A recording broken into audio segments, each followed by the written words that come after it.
Morning students, आपको आज बताएंगे विद्युत वाहक बल और परिपथ के सिरों के विभवांतर में संबंध। Relation between potential difference of the terminal of the circuit and the EMF of the cell.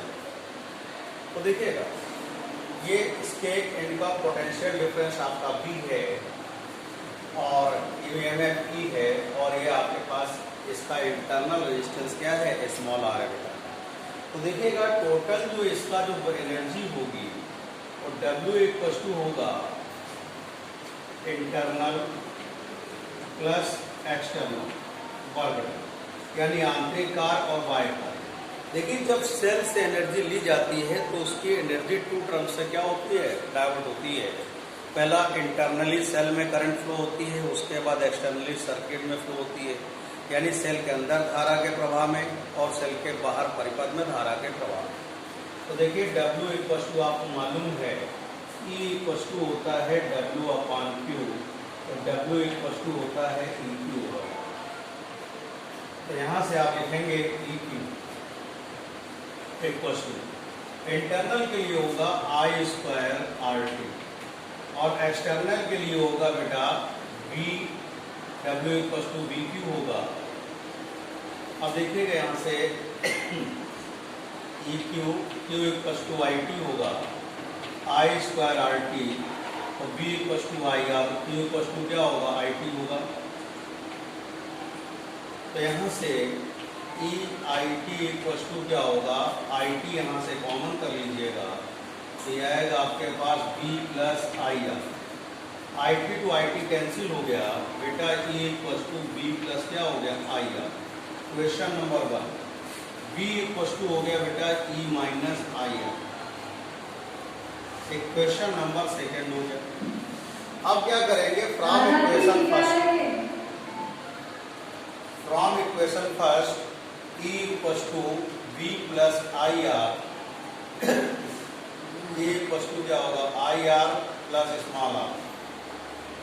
बेटा I कॉमन कर लेंगे तो R प्लस क्या होगा, स्मॉल r आएगा। यहाँ से R इक्वल टू हो जाएगा बेटा E upon capital R plus क्या होगा, स्मॉल r। तो ये है विभवांतर और विद्युत वाहक बल में संबंध, यानी पोटेंशियल डिफरेंस एंड ईएमएफ का रिलेशन होगा बेटा। देखिए बेटा, यहाँ पर कुछ विशेष पॉइंट है। यहाँ पर सर्किट में सेल से धारा ली जा रही है, यानी सेल के इनटू करंट फ्लो हो रही है, तो उस केसेस में क्या होगा, V equal to E minus क्या होगा, IR। तो ध्यान रखिए, जब सेल से करंट ली जा रही होती है, यानी सेल के इनटू करंट फ्लो हो रही होती है, तो सेल निरावेशित हो रहा होता है, यानी कि डिस्चार्ज हो रहा होता है। जब सेल डिस्चार्ज हो रहा था तो सेल के इनसाइड करंट जो फ्लो होती है -2 प्लस होती है, और आउटर सर्किट में क्या होती है, +2 क्या होती है, माइनस होती है। यह फिर समझ लीजिए, अगर सेल से धारा ली जा रही होती है, यानी सेल से करंट फ्लो होती है सेल के ड्यू टू, तो उसमें इसे ध्यान रखनी होती है आपको कि यहाँ पर सेल क्या होता है, डिस्चार्ज होता है, यानी निरावेशित होता है। तो उस कंडीशन में सेल के इनसाइड जो करंट फ्लो होती डायरेक्शन होता है -2 प्लस होता है, और आउटसाइड सर्किट में +2 क्या होता है, माइनस होता है। तो V equal to E minus IR होता है। इन केस अगर सेल को आप चार्ज करते हैं, क्या करते हैं बेटा, सेल को चार्ज करते हैं, यानी सेल को आवेशित करते हैं, तो उस कंडीशन में इसका डायरेक्शन चेंज होता है।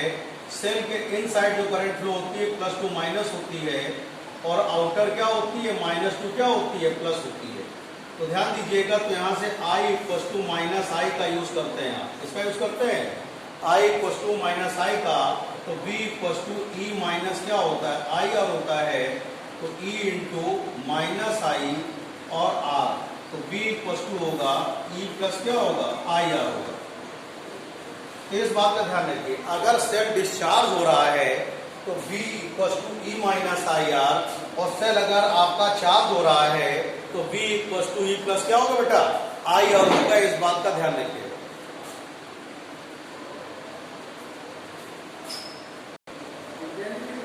देखिए, अगर सेल से कोई धारा नहीं ली जा रही है, I इक्वल टू 0 है, और इंटरनल इंटरनल रेजिस्टेंस भी अगर आप जीरो कर दें, if then V equals to E minus I R, V equals to क्या होगा, E होगा, यानी कि टर्मिनल का जो पोटेंशियल होगा EMF के इक्वल होगा।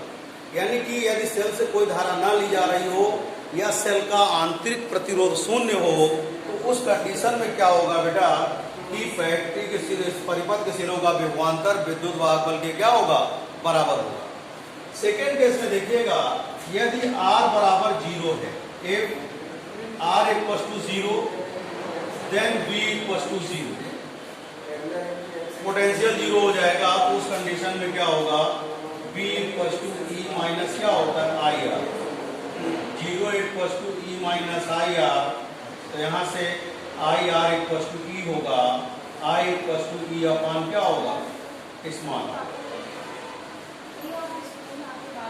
ठीक है, और एक और कॉन्सेप्ट समझ लीजिएगा, न्यूमेरिकल पॉइंट के लिए है, यदि R बराबर zero, if R equals to zero then I equals to I max हो जाएगा। I इक्वल्स टू होता है E upon capital R plus small r, तो I मैक्स इक्वल्स टू हो जाएगा E upon zero plus small r, तो I max equals to होगा E upon small r, ये आ जाएगा। तो ये पॉइंट ध्यान रखते हैं, यदि सेल से कोई धारा न ली जा रही हो और सेल का आंतरिक प्रतिरोध भी शून्य हो, यानी कि कोई करंट फ्लो ना हो सर्किट में और इंटरनल रेजिस्टेंस जीरो हो, तो उस कंडीशन में परिपथ के सिरों का विभवांतर विद्युत वाहक बल के बराबर होता है, यानी potential difference of terminal of the circuit equal to the EMF of the cell होगा। सेकेंड पोजीशन में अगर R जीरो B जीरो होगा तो I equals to F R बोल सकते हैं। एक पॉइंट और भी होता है, अगर एक्सटर्नल रेजिस्टेंस जीरो होता है तो उस कंडीशन में सेल से जो करंट फाइंड होती है वो करंट कैसी होती है, मैक्सिमम करंट होगी। कैसी करंट होगी बेटा, मैक्सिमम करंट होगी। देखिए बेटा नोट नंबर 2, स्मॉल r की वैल्यू यानी कि इंटरनल रेजिस्टेंस की वैल्यू आप फाइंड आउट करेंगे किसमें, E, B और R के टर्म में। इंटरनल रेजिस्टेंस की यानी तो वैल्यू क्या होगी, E, B और R के टर्म में वैल्यू फाइंड करेंगे। आपको मालूम होता है I equals to B upon R, I equals to E upon capital R plus क्या होता है, स्मॉल r। बेटा दोनों के LHS कैसे हैं, इक्वल है। दोनों के LHS कैसे हैं, इक्वल है, तो RHS इक्वल कर दीजिएगा, तो आपके पास आ जाएगा B upon R equals to E upon capital R plus small r। इसको इस तरह सेट करेंगे, R plus small r upon capital R equals to E upon B आएगा। बेटा R का सेपरेट क्या करेंगे, डिवाइड कर देंगे, तो R upon R plus small r upon capital R E upon B, ये 1 plus small r upon capital R E upon B है। तो यहाँ से आ जाएगा आपके पास, ध्यान दीजिएगा, small r upon capital R equals to होगा E अपॉन B माइनस 1, तो R इक्वल्स टू क्या होगा, small r equals to R into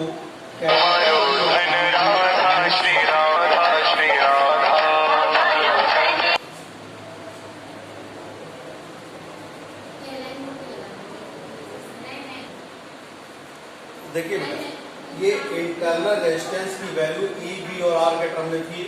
we know that I equals to B upon R, I equals to capital A upon capital R plus small r। LHS equal है, RHS equal कर दीजिए, cross multi करेंगे, तो यहाँ से इसको R से R को क्या करेंगे, सेपरेटली डिवाइड कर दिया, 1 हो गया, इसको ट्रांसफर किया, R upon R equals to E minus B, E upon B minus 1, तो R इक्वल्स टू क्या हो गया, स्मॉल r इक्वल्स टू क्या आ गया आपके पास, capital R into capital E upon B minus क्या हो जाएगा, 1 हो जाएगा बेटा।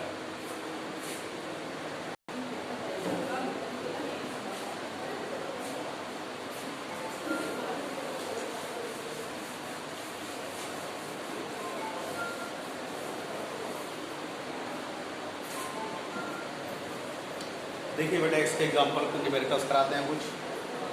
क्वेश्चन नंबर 1, किसी वैद्युत परिपथ में 3 एम्पियर की धारा 5 मिनट तक प्रवाहित होती है, 1350 जूल कार्य करना पड़ता है, तो परिस्रोत का विद्युत वाहक बल ज्ञात कीजिए। यानी कि किसी भी सोर्स के ड्यू टू आई एम्पियर की 3 एम्पियर की 3 एम्पियर की करंट आपकी 5 मिनट तक फ्लो होती है और वर्क कितना होता है 1350 जूल। आपको ईएमएफ फाइंड करना है ऑफ द सोर्स। कैसे फाइंड करेंगे? पहले मिनट को आप सेकंड में चेंज करेंगे। 5 × 60 = 300 सेकंड। अब क्या होगा? W = होता है बेटा W/Q। W/Q क्या होता है बेटा? IT होता है। आप वैल्यू पुट करेंगे। W की वैल्यू कितनी है? 1350 I की वैल्यू है 3 × 300। ये कैंसिल हो गया आपका।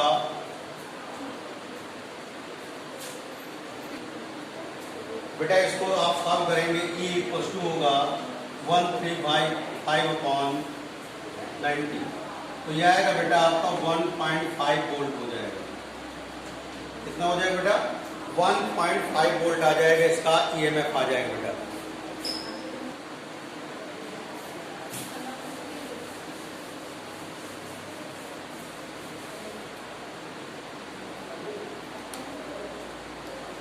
बेटा नेक्स्ट क्वेश्चन है, 60 ओम का एक एक्सटर्नल रेजिस्टेंस है, R1 = 60 ओम है।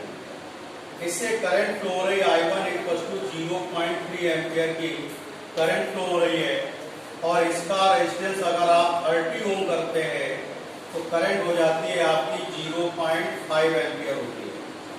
आपको स्मॉल r फाइंड करना है और कैपिटल E फाइंड करना है।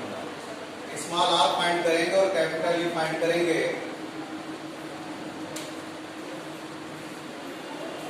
देखिएगा, आपको कैपिटल E फाइंड करना है और आपको स्मॉल r फाइंड करना है।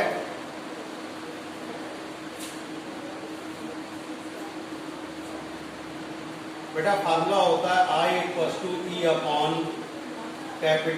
Plus small r। तो I1 = आएगा E/R1 प्लस स्मॉल r। तो यह आ जाएगा 3 = कैपिटल E/60 प्लस r।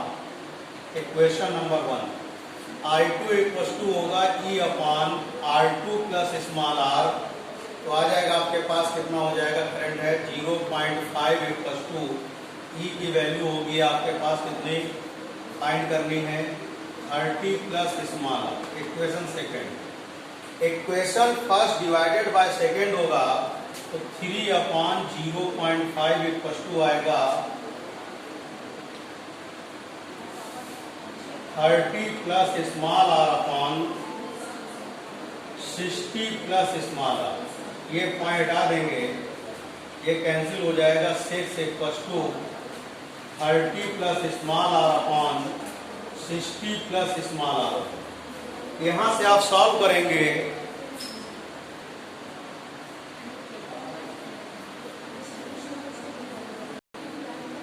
बेटा इसको सॉल्व करेंगे तो R = 15 ओम आएगा और ये वैल्यू उठा करके आप किसी भी इक्वेशन में इसमें या इसमें पुट कर दीजिएगा तो E की वैल्यू आ जाएगी 22.5 वोल्ट आ जाएगी। तो इस तरह से ऐसे क्वेश्चन आपको सॉल्व करने होंगे। इसके न्यूमेरिकल स्क्रीन में आपको दें करिएगा। थैंक यू बेटा।